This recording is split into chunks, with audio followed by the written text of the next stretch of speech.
Hi, everybody.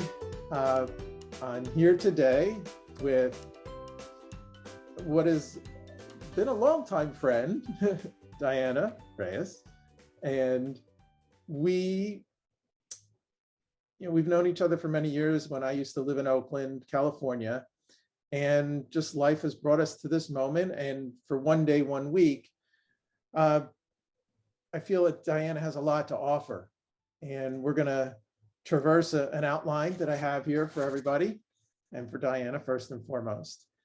So let's just jump right in and we'll talk about Diana, a little bit of background, and then we'll get into her story of why she's in Maryland now and not in Oakland.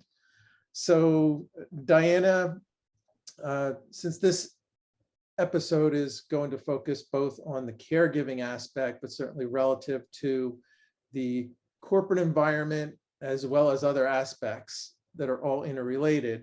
I will let everybody know that Diana is communications manager for energy and transition and sustainability at Chevron, where she's worked since 1997. And as I mentioned, she was based in Oakland, California for decades before heading to Maryland 16 months ago, and she'll talk more about that. And she did that along with her husband to help her parents. Today, we're going to focus on and chat about her experiences as a caregiver and patient advocate, both the challenges and the positives, along with a look at corporate America and how corporate America supports employees and what corporate America, can do to enhance that. One of the important side notes is,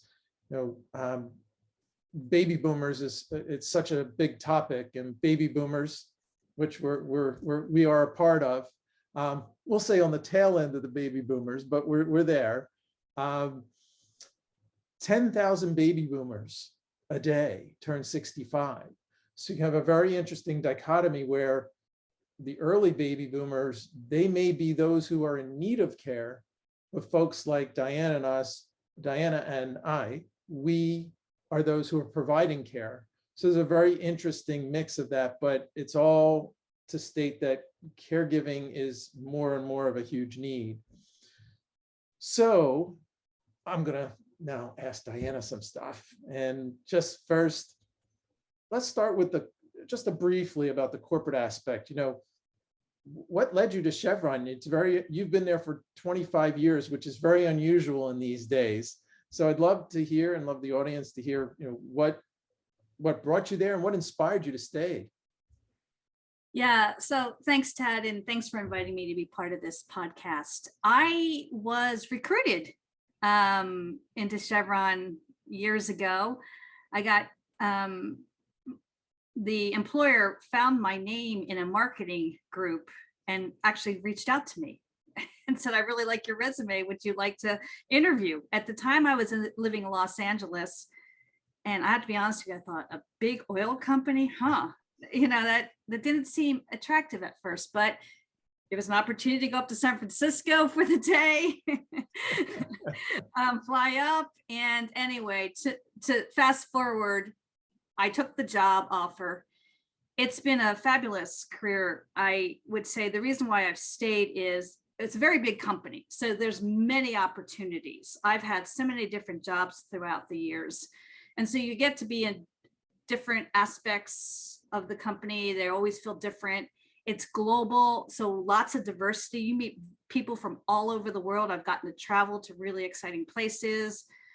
One of the most exciting places I got to when I was in our downstream organization was visit our operations in Africa. So I went through various countries throughout Africa and was part of the support staff that traveled with the president. So that was really exciting. And then let's just say energy is one of the defining issues of the day. I mean, it's a really important issue. And right now where I work is I'm in the energy transition group, also known as climate change. So I'm right in the center of what's really critical right now. Yes, interesting. And I can attest to the global aspect of it, because I remember a long time ago, I joined you. I think it was at it was a holiday party of some sort up in the hills of Oakland. And it was like the United Nations walking into that house. with everybody there, and it's fascinating. I remember talking to people from, and I might not say this correctly, like Eritrea, a gentleman. Right. Right. Eritrea. Yeah, I have a Yes. friend from Eritrea. Right. Yeah. Right. And others. So yes, I understand. Fascinating for sure. So, when we first planned this podcast, I know life looked a lot different for you, personally. And, considering the relatively recent passing of your dad, please know there's no need to go down any road you're not comfortable, whatever feels right in the moment for the conversation. So let's go along with that in terms of the plan we had for the outline. You can share a little bit about the past few years of your parents' health, and then how you decided to move to Maryland. Yeah.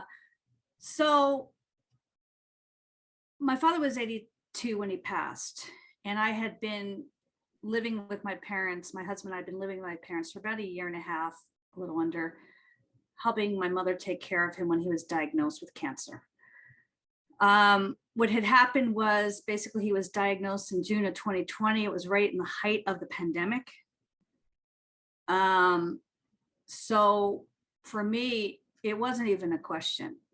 I immediately just said to my husband, I need to be there. And credit to my husband, who's been an amazing partner. And I'll always tell people who are listening, make sure you're with a very supportive partner in anything in life, because when the chips are down, he was there. So I just said, I need to get there. He said, okay. So the question wasn't, are we going? The question was how we were going to get there. Because at the time I was actually nervous to get on a plane because of COVID. We actually talked about buying an RV and going across country in an RV, but that financially didn't really make sense. We talked about driving across. Finally, we talked to my doctor and he just said, just drive, just fly, but you'll have to quarantine when you get there. So we had to quarantine. Remember, there weren't tests back then. It was hard to get or there were tests, but it was hard to get the test results right away. So we had to quarantine for 3 weeks before we could move in with them. So it was that was the most challenging part. And then once we were here, basically my mom was the primary caregiver, but I was there to support her. Other than you, your mom, and your husband, are there other family and friends that have been involved, and how did that work? Yeah, no, good question. My brother, obviously, I have one sibling. So my brother was a big part of this. My sister-in-law, my cousin, my aunt, my uncle, my father's brother. But what I want to specify is, while we didn't really assign roles in the family, we kind of did. It just kind of naturally happened. So my brother lives close. He's about an hour away, but because of COVID, he couldn't come in and out of the house. So I became the child that I moved in with my husband, and we literally lived in the bubble, because for about a year we couldn't have people coming into the house because of my dad's condition. My brother would visit outside, but when it became winter, it was heartbreaking. He couldn't. So I was able to be in the house, but my brother would help in other ways. He would bring food. He would show up at doctor's appointments with a mask when I couldn't do it. So, and my aunt and my uncle were there, particularly when they could come into the house, they came and visited him. So it was great to have family, even though we didn't really assign roles. People kind of fell into roles, right? What was needed, they filled in the gaps. And that's really important for everybody to kind of pitch in where there's a gap. Absolutely. That's a tough topic as well in many families, and where certain sibling may be doing more than the other. And a lot has to do with geography often, where they're not in the same area. And even if they're in the same area, to your point, if you're not living in that space, especially during COVID, there's that extra layer of, okay, can't come into the house or so forth, because there's just so many considerations. Was the aha moment when your dad was diagnosed? Was that the aha moment, like, I've got to go? Yeah, I mean, it's always that call you dread. You hope you never get that call. And I remember just sitting there in complete shock because my father, we had just celebrated his 80th birthday in 2019. And, you know, he was still very healthy. He was still golfing every day. He even shot a hole in one that year with his little golf buddies, still bragging about his golf scores. At 76, he was still racing down ski slopes with me in Utah. He just seemed healthy. I mean, obviously there was a little more slowness and he wasn't jumping off cliffs at the ski resort like he used to, but he seemed healthy. Yes, yeah, it's interesting. We actually have some parallels, both in terms of age of our parents, age of my dad, and diagnosis, and what they were doing before, and so forth. So it's interesting. The more I talk to people, friends, and just people I come across, just there's stories, and that's why I really value what you're sharing and what you will continue to share in our time together, because everybody can, it's validating for people who often are living in a silo. And especially during COVID, people are living in a box more and more, especially if they're living with immunocompromised parents like you were, I am, and so forth. So part of the big topic of the day is the corporate world. And, you know, you needed to be there. So, and it's amazing the support that you got from Chris. And so how did you approach the topic with Chevron? You know, that's always a scary topic for people because you hear about parental leave and so forth. So you share about that. Yeah, it's interesting to, I mean, I was determined. I never even questioned it. I just told my boss, this is what I need to do. But let's put it in context. There was a pandemic. We were working remotely. That was actually a silver lining in a way, because we were working remotely. I explained to my boss, I'm going to need to be back east. The only difference you'll see is a different video background. You know, I can work later if, you know, you guys are still working because it's a 3-hour difference. I can work earlier, whatever. You won't know the difference. She was very supportive. She was very empathetic.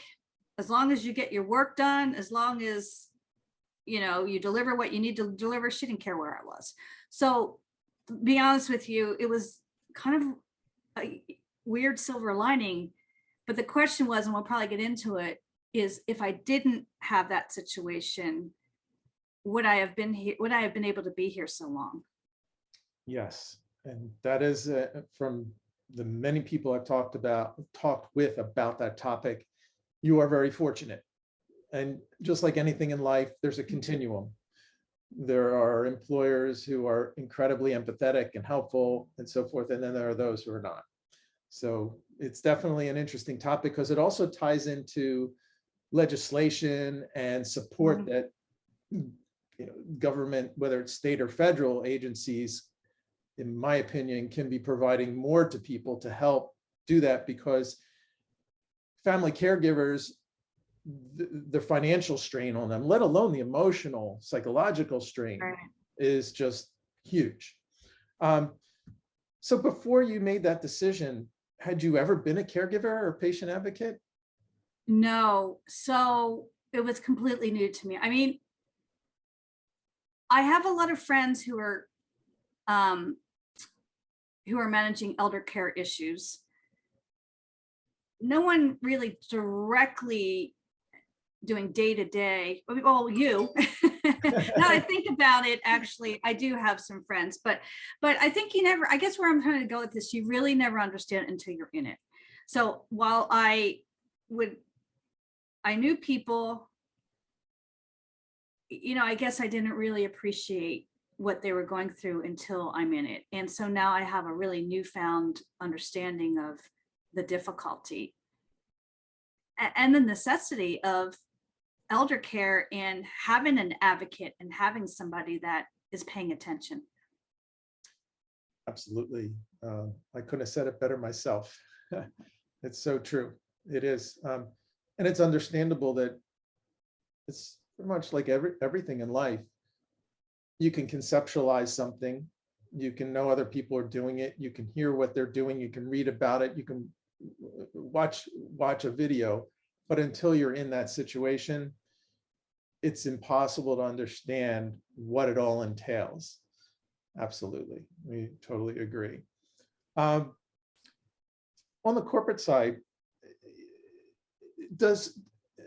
are you aware of corporations and in terms of policies, and how does it work? Because I'm not in tune. I haven't been in the corporate world for quite a while. Yeah, so I didn't really know about all of the policies and all of that until I needed it, right? So let me just back up a minute. I mean, I was lucky again because I could be here because I was working remotely anyway. So I was afforded that flexibility because I was going to be, it didn't matter what home I was in, right? But and I didn't want my parents to be alone. I didn't want them to be fighting alone. So it worked out. But like I said, let's say let me start over. That's fine. I kind of got down a rabbit. So what was the question? So the question was, let's see, was, in terms of the corporate world, are you aware of overall, not necessarily Chevron, but overall how corporations have been handling this situation? Because as mentioned earlier, baby boomers are now taking care of their parents who are living longer, or taking care of spouses who are baby boomers who are sick. So do corporations have policies? How are those policies? How do they differ? Any knowledge of all of that? Yeah, so prior to this situation, I knew Chevron had policies, but I didn't know what they were because I didn't need them, right? And so I didn't really inquire until I was in the situation. So just as a reminder, I was very fortunate because I was already working remote. I could come to Maryland. It didn't matter what house I was working out of. So that was a silver lining. But the question really is, if I wasn't in that situation, I still would have wanted to come. I would still been determined to be here to support my parents. I didn't want them to be alone to deal with this. So the policies, Chevron has really good policies, and I'm sure most big corporations do. You can take family leave. They have, weeks where you get approval. But had I not had the opportunity to work remotely, that basically I would have had to take a leave of absence not paid. Because at some point they can't pay you if you're not working. You know what I mean? And so I think that's where we get into the conversation of, okay, we've just spent 2 years in the pandemic where a lot of people were able to work remotely. Where I think companies can maybe look moving forward is both for childcare or elder care. And childcare, there's been a lot of movement there, but I don't know, and a little bit of elder care, but I think it both need to be looked at, is flexibility is the key word. So I've proved that I can work remotely and do my job and deliver and be here with my parents to support them. And so I think what companies need to decide is, since we've proved that we can work remotely, if there's a period in an employee's life where, similar to mine, can they work remotely for a period while they're trying to give elder care? If it works out, let's be flexible. And, as long as the employee is delivering on their work, they're performing, I just think that's between the supervisor, the employer, and the employee. Can we make this work? So I would just add flexibility moving forward. And I understand there's a lot of jobs where you can't do that, but let's say you're working at a restaurant, maybe you're working for a chain and you've got to go across country. Maybe that chain can then give you a job in that restaurant locally. Let's flexibility. I think we're all going to need to look at that word as we move forward, because I think the world is going to be between remote and hybrid, going into the office or what. So I would just say that's what I think employers need to think of. Yeah, I agree with you. Flexibility is a perfect word for that. Absolutely. And it's something that it's you have the flexibility component, and then you have the legislation that's out there, which folks can see at onedayOneweek.com. You can go on there, the resource page, and I have listed the various legislation, both at federal and state levels, that are going on. It's like all movements, there needs to be more and more awareness, because that pushes the dial a bit more in the direction of the flexibility that employers can provide. But like anything, an open discussion is so important. And that's both at federal, state, and corporate levels, no matter whether it's a big corporation, small corporation. It's just really important. From your experience, better community solutions, and did you have community solutions and support, and what did they look like? In terms, whether it came from hospital-based or whatever it might be. Yeah, so where my father was seeking treatment, first of all, I think Maryland overall has a really good medical system. So I always felt that he was getting good medical care. I think one thing that I probably didn't take advantage of, and I would encourage folks listening to this, is I would go with him and my mother to all his treatments.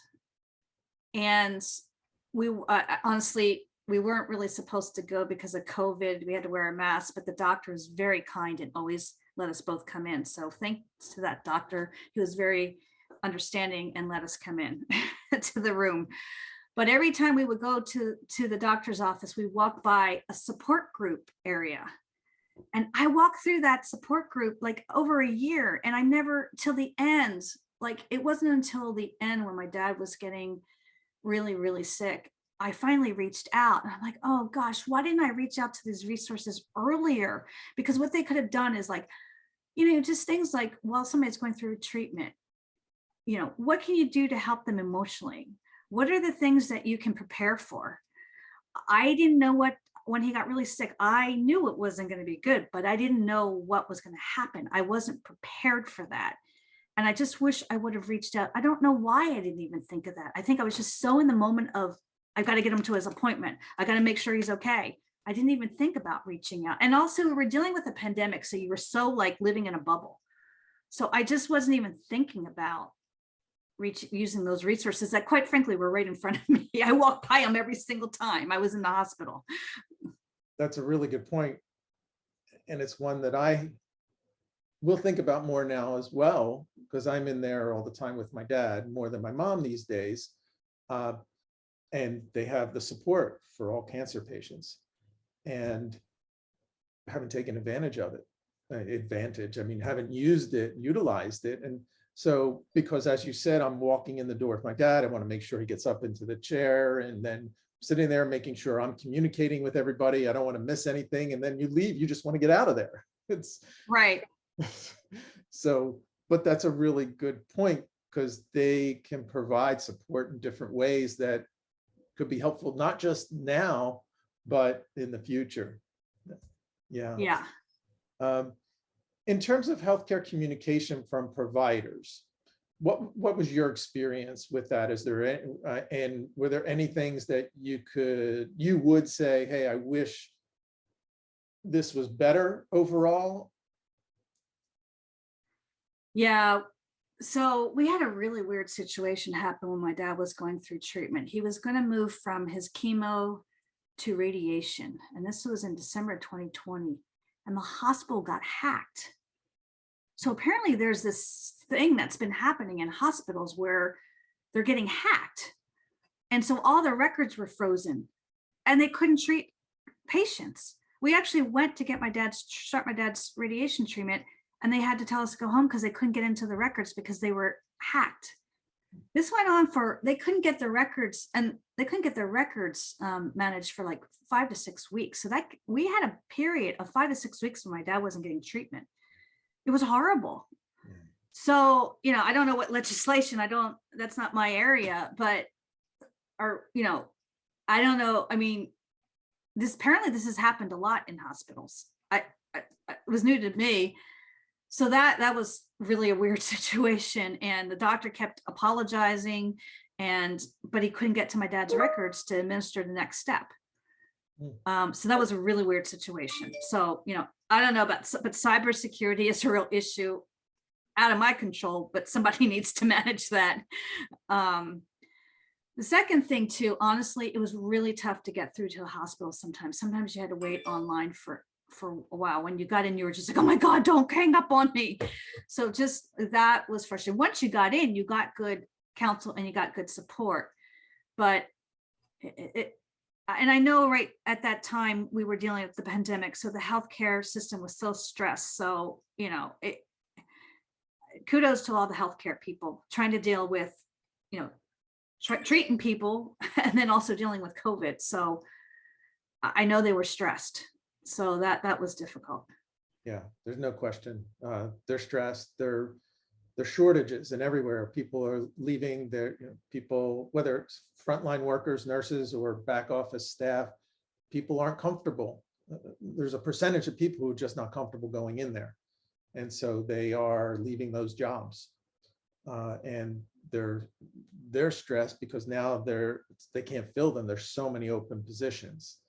And to your point, it makes it difficult and challenging. Yeah, totally understand that.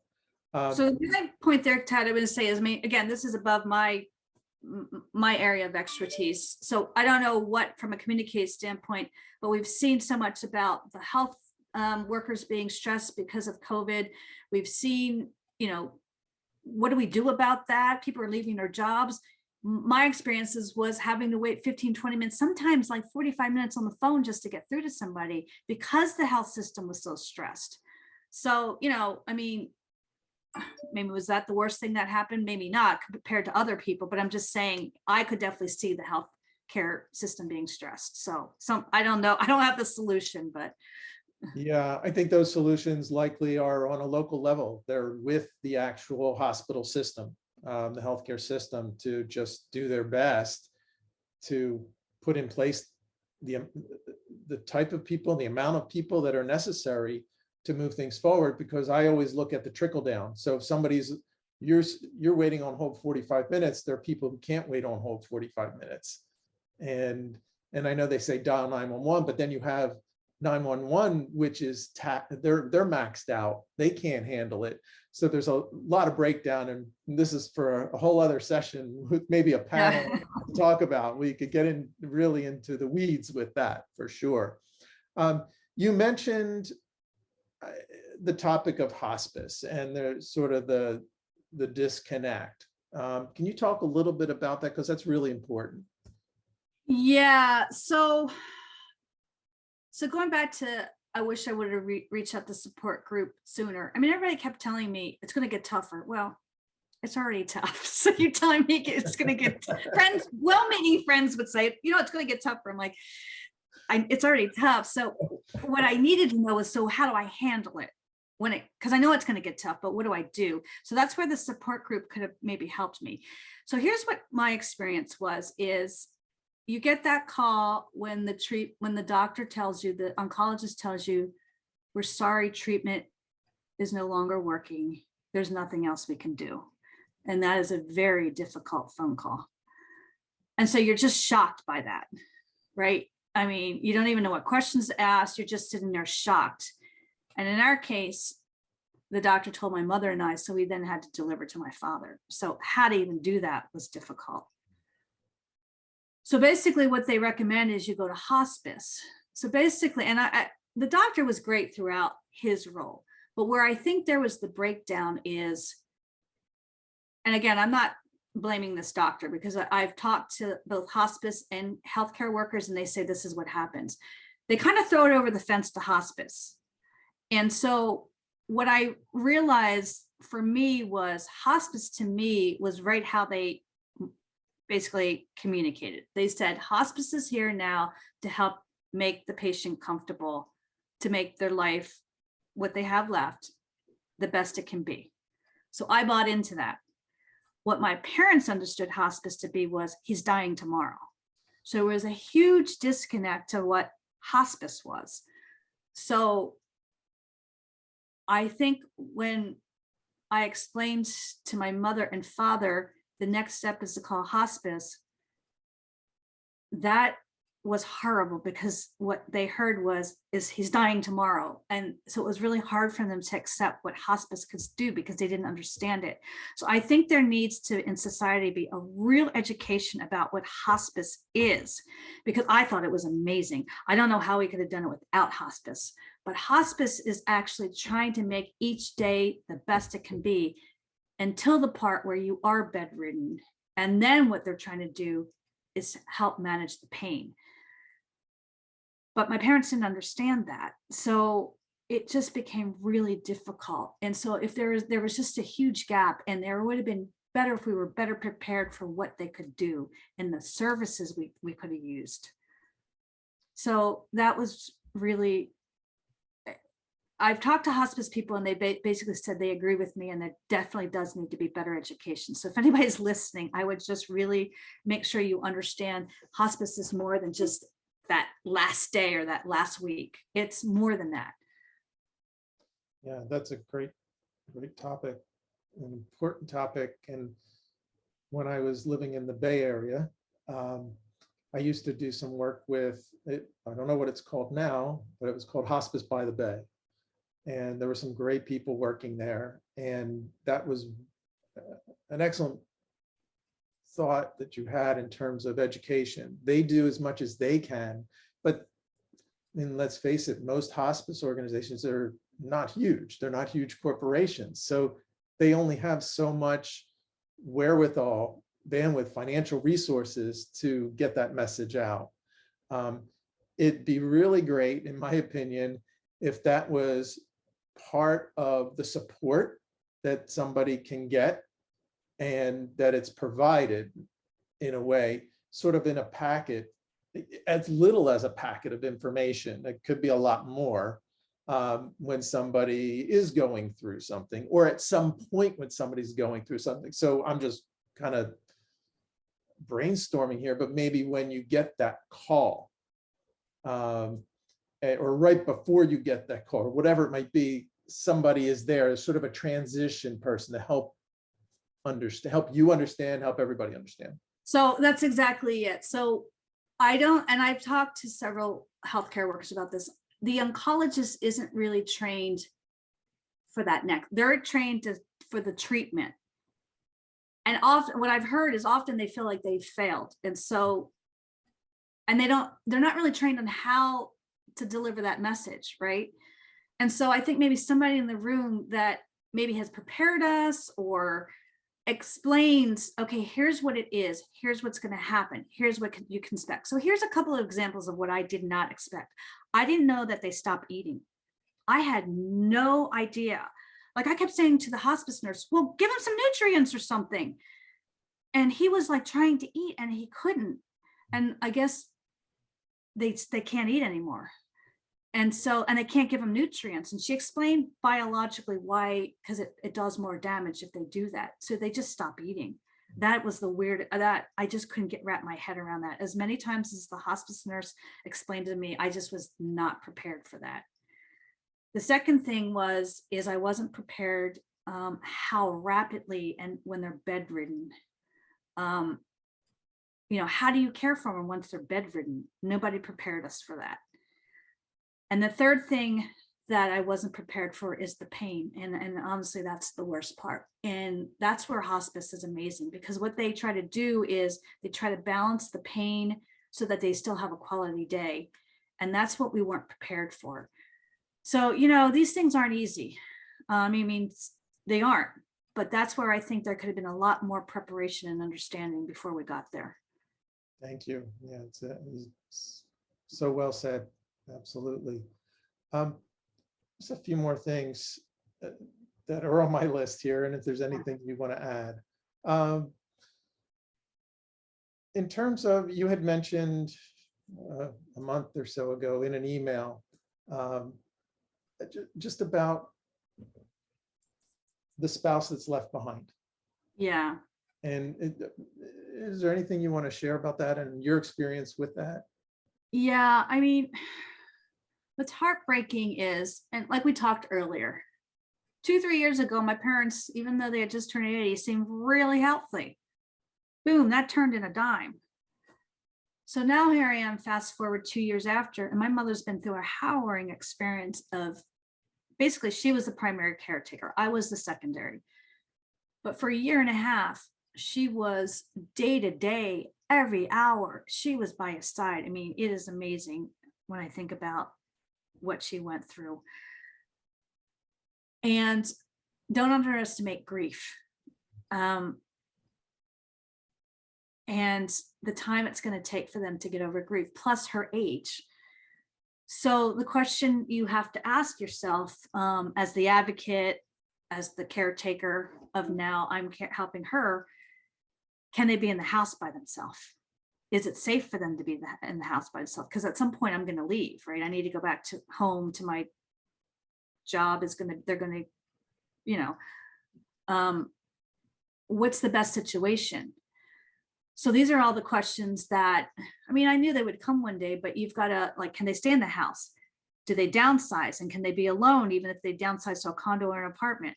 Is a retirement community better? Is a nursing home, you know, what, and so those are all the questions that you need an advocate. I mean, if I feel for people who don't have advocate. I don't know what they do. I honestly, and also hospice helps too. That's actually the other thing. Hospice helps with those kinds of things if you don't have an advocate or caretaker. Yeah, at that point in the cycle. But to your point, you just said something I say all the time as well, which is, I don't know how people do it without an advocate. And there's so many, the majority don't have an advocate. Just being in Cleveland Clinic yesterday, for instance, and I always am aware of that. I look around at the people and how many people who can barely get around, they have to get there on their own. And I'm thinking, oh my God, the added stress, the added challenge. It's heartbreaking. It is. It is heartbreaking. I would see that in the hospital where I was, and it would be heartbreaking. Yeah. I mean, I guess, you know, when I think about it, my dad had myself and my mother. Sometimes my husband would go with us, and he would just sit out in the car because he couldn't come in because of COVID. Mm-hmm. But yeah, it's heartbreaking. I agree. So last two things, and as brief or as expanded as you want. So I think the first one actually probably answers what were your biggest challenges, and you've gone through many of those. So let's flip it to the other side. What have been your greatest blessings in all of this? Yeah, so I mean, obviously that I was able to be here and work, because honestly, work actually kept me a little sane. And that's what I would say, because I also had a great friends support network. Even though a lot of my friends were in California, and even the ones I have here in Maryland, even though we couldn't see each other because of COVID, they were texting me, they were emailing, they were calling me. We would have video chats, you know, on Zoom, where people were doing that during COVID. And I even had one group of women who did a mindfulness group, and that was really helpful.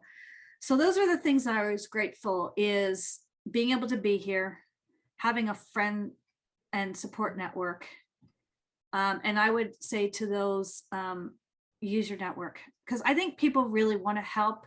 And the one thing I would say is, I think people want to help, but sometimes they don't know what to do. So the only thing I would say is, for those who want to help but don't know what to do, two things I would say to you. One, sometimes we just need you to listen. As simple as that says, it's a huge thing. Just listen. Just meet them where they are and listen. If they want to talk about what they're going through, let them talk about it. If they don't, talk about something else. Listening is huge. Just having a friend to listen during all of this was so huge. The second thing I think is, if people want to help, often if you say, hey, can I help you? They're going to say, no, I don't want to be a bother, right? That's what most people are going to say. No, I don't want to be a bother. Give them options. Okay, I want to help you. Here's what I'm going to do. I can make dinner tonight. I can come and sit with your loved one. I can take you out, you know, whatever. Give them some options and say, tell me which one you want. Because 9 times out of 10, they're going to say, no, I don't need anything. So just if you don't know what to do, give them up, you know, just ask, talk. Those would be my suggestions. those are great suggestions, and suggestions that I have to listen to sometimes as well. And certainly a lot of other folks as too. So on that note, I just thank you so much. I always enjoy talking with you, and now doing this, I appreciate you taking the time and sharing as you did about your journey. So sorry about your dad and what your mom's going through, and you and your family. And Chris sounds like he's been just wonderfully supportive. And yes, it's great to have that support. So thanks so much. We will talk soon. I will be letting you know when this is ready to post. And yeah, and just wish you all the best with everything going on there. You too, Todd. I know you're going through a lot too. So Yeah. my heart's with you and your family. Thanks so much, Diana. All right, enjoy your weekend. Okay. All right. I'll talk to you later. All right, take care.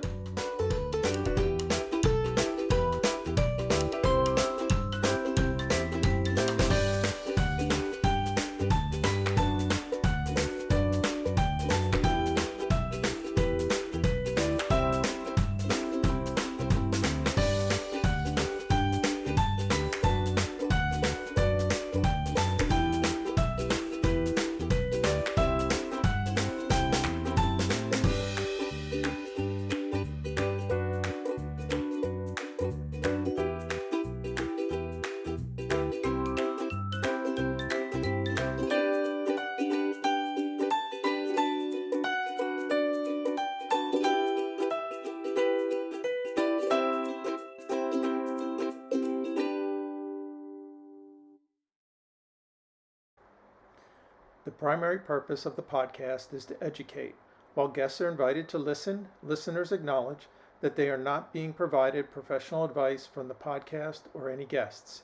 One Day, One Week and its sponsor, 17 Commerce LLC, expressly disclaim any and all liability or responsibility for any direct, indirect, incidental, special, consequential, or other damages arising out of any individual's use of, reference to, reliance on, or inability to use the podcast episodes or the information presented in the episodes.